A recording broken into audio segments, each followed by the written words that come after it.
সম্মানটা দিতে পারছি না। মাশাআল্লাহ, চলো। যাবেন কেন আপা, বসেন। কত দিবেন বলেন? আপনি যে দাম বললেন ভাই, তাতে তো আর আমি দাম বলা সাহস পাচ্ছি না। কোনো সমস্যা নেই আপা, আপনি বলেন আপনি কত দেবেন। আমি না, থাক, ঠিক আছে, আমরা অন্য দোকানে যাই। মাশাআল্লাহ, চলেন। আপা দামটা তো বলেন। আপনি যে দাম বলেছেন তাতে করে আমার দাম শুনলে তো আপনি শুকনো মাটিতে আচার খাবেন। আপনি বলেন না শুনি।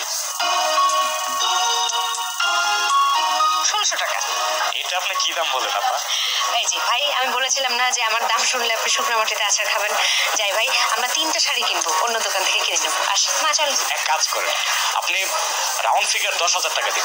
না ভাই, আমি রাউন্ড ফিগার 2000 টাকা দিব। এত কম বলে আমি দিব কি করে? ভাই, আমার সামর্থ্য যা আছে আমি তো সেটাই বললাম। আপনাদের শাড়ি পছন্দ হয়েছে? পছন্দ হয়েছে, কিন্তু যে দাম বলেছেন এ দামে তো আমরা নিতে পারবো না ভাই।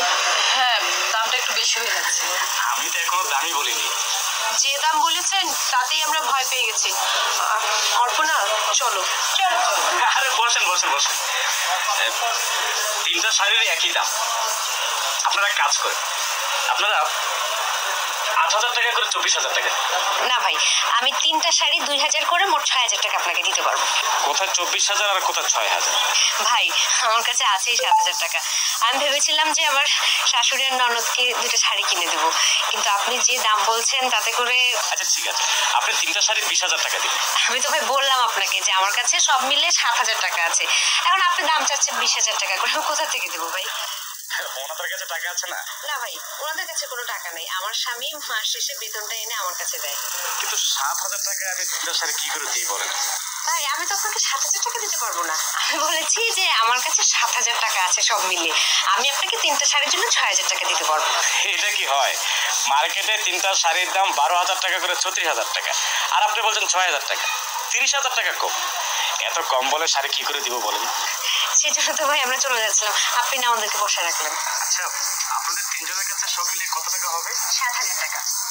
আপনাদের কাছে 1 টাকাও নেই? না ভাই, আমাদের কাছে তো কোনো টাকা নেই। আমার কাছেও না।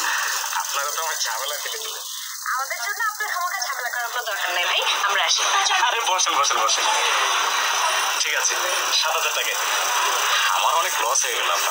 আমি তো ভাই 7000 টাকা দিতে পারবো না, আমি আপনাকে 6000 টাকা দেবো। আরে 36,000 টাকা ছেড়ে 7,000 টাকা দিচ্ছি। আর কোনো কথা বলবেন? 7,000 টাকা। 7000 টাকা দিলে আমি বাসা যাবো কি করে? তাছাড়া আমার আরো অন্যান্য টুকিটাকি কেনাকাটা আছে। টুকটাক কেনাকাটা আপনি আরেকদিন করবেন। দিন, আমাকে 7,000 টাকা দিন। কি আশ্চর্য, আমাকে বাসা যেতে হবে না? আমার কাছে তো কোনো খুচরা টাকা নাই। আপনার বাসা কোথায়? এই মোহাম্মদপুর, নূরজাহান রোড। ঠিক আছে, আপনি আমাকে 7,000 টাকা দিন, আমি আপনাকে রিক্সা ভাড়া 20 টাকা দিচ্ছি। আমরা তো ভাই রিক্সা যাবো না, ট্যাক্সিতে যাবো। রাস্তা যদি চিন্তা হয়, 36,000 টাকা দামে শাড়ি কিনলাম। 36,000 টাকা কোথায়? আপনি তো আমাকে 6,000 টাকা দিতে চাচ্ছেন। হ্যাঁ, কিন্তু আপনি তো বললেন শাড়িগুলোর আসল দাম 36,000 টাকা। আচ্ছা ঠিক আছে, আপনি আমাকে 7,000 টাকা দিন, আমি আপনাকে ট্যাক্সি ভাড়া 100 টাকা দিচ্ছি।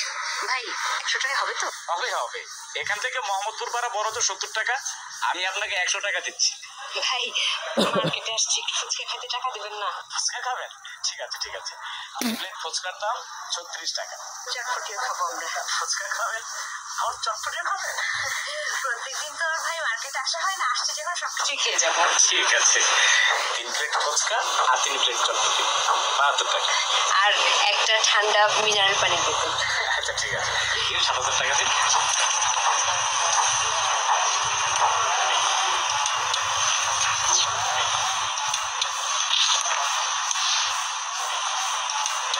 এ হচ্ছে 100 টাকার ট্যাক্সি ভাড়া, আর 100 টাকা হচ্ছে 3 প্লেট চটপটি, 3 প্লেট ফুচকা আর একটা মিনারেল ওয়াটার। আর কোনো কথা বলবো না, আপনার সাথে কথা বলতে বলতে আমার জ্বর এসে গেছে। কিছু বলেন না ভাই, আসি, চলেন না। এই দেন, thanks a lot.